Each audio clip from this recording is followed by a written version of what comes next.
Infuriated by this refusal, Ishtar sends the Bull of Heaven to destroy Uruk. With their combined strength, Gilgamesh and Enkidu face the celestial creature, managing to kill it and further angering the pantheon. However, this defiance comes at a price. The gods decide that one of the two friends must pay for their insubordination. They choose Enkidu, who soon falls ill and dies. This loss shatters Gilgamesh, who until this moment believed himself invincible. His grief drives him on his most profound journey yet, the quest for immortality.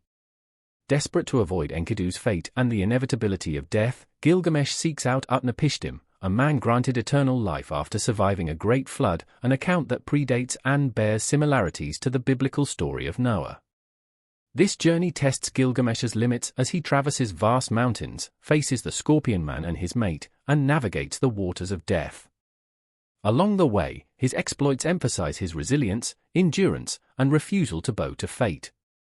However, Utnapishtim tells Gilgamesh that immortality is not within human grasp. He relates his story of the flood, how the gods decided to wipe out humanity, and how he was chosen to survive and later granted eternal life as a unique gift. Challenging Gilgamesh's resolve, Utnapishtim sets a task: if Gilgamesh can stay awake for 7 days, he may gain the secret to eternal life. Predictably, Gilgamesh fails, further underlining the limits of his God-given powers in the face of nature and divine decree. Nonetheless, Utnapishtim offers Gilgamesh a consolation, a plant that can restore youth. Seeing a chance to bring something of value back to Uruk, Gilgamesh obtains the plant but loses it to a serpent during his journey back. Tough luck. Everything was not lost, though, as Gilgamesh returns as a wiser king while still retaining his unparalleled physical strength and ability. For many centuries, researchers and historians tried hard to unveil the Epic of Gilgamesh to prove he was a real historical figure.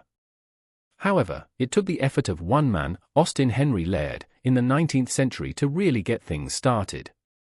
Laird's excavations in the ancient city of Nineveh, which commenced in 1849, were groundbreaking. Not only did he shed light on the Assyrian civilization's grandeur, but he also discovered a plethora of artifacts and inscriptions that pointed toward a profound literary culture. Among the wealth of discoveries were the libraries of Ashurbanipal, the last significant king of the Assyrian Empire. Laird's discovery of this trove was pivotal, as the library was the primary source for understanding Assyrian culture, religious beliefs, laws, and literature. Among the vast number of tablets from the library, fragments that would later be identified as parts of the Epic of Gilgamesh stood out. This epic, one of the world's oldest, detailed the adventures of Gilgamesh, the Sumerian king, and his companion Enkidu. The sections of the epic found in Ashurbanipal's library were written in Akkadian, the language of the Assyrian and Babylonian empires. The tablets weren't complete copies, but rather segments. Notable among these was the flood narrative, which bore striking similarities to the biblical tale of Noah's Ark. The recognition of this resemblance was an academic revelation, hinting at shared or interwoven mythological and religious traditions. After excavation, a significant portion of the artifacts, including the Gilgamesh fragments, were transported to the British Museum in London. This museum became and remains one of the primary repositories of Assyrian artifacts. The significance of these discoveries led to a renewed interest in Mesopotamian archaeology, with other expeditions being launched in subsequent years by various nations, each seeking to uncover more about the cradle of civilization. The British Museum played a crucial role. The tablets underwent further examination, preservation efforts, and displays. They continue to be a primary attraction for visitors interested in ancient civilizations. The museum has also been instrumental in furthering research on these artifacts.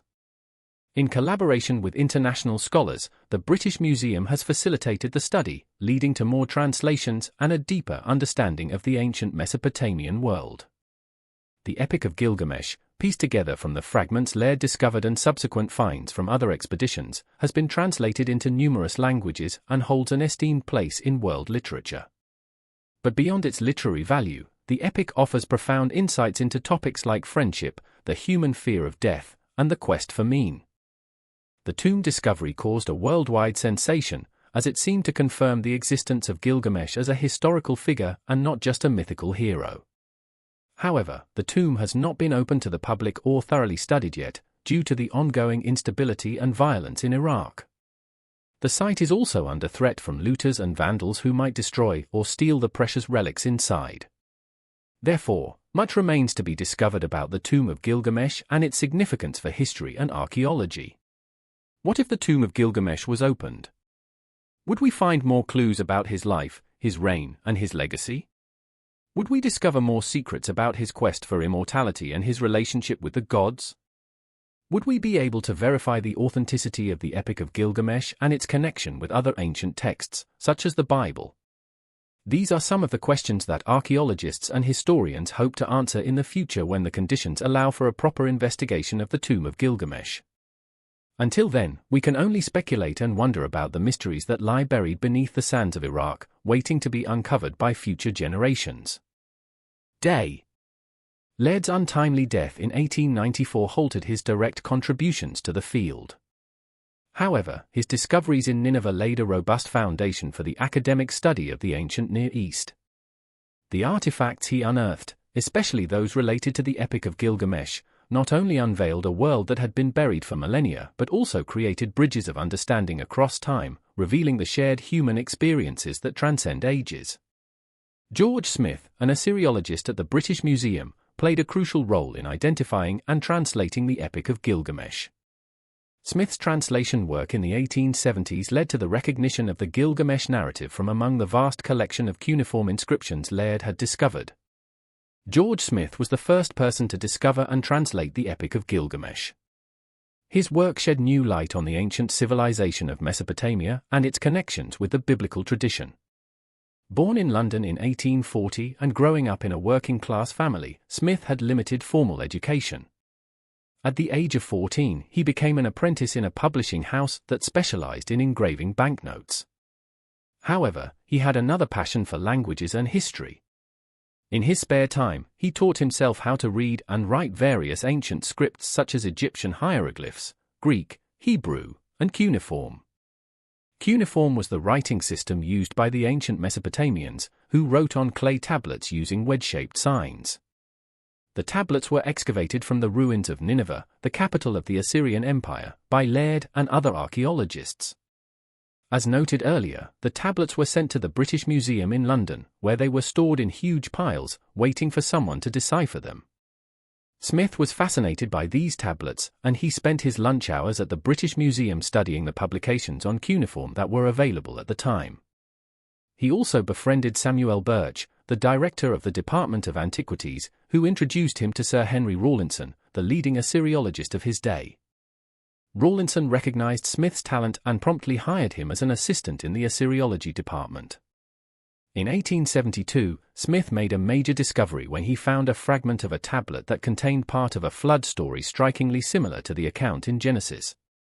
He realized that he had stumbled upon an ancient Babylonian version of the biblical narrative, much older than the Hebrew one. He published his findings in a book titled The Chaldean Account of Genesis *, causing a sensation among scholars and the public alike.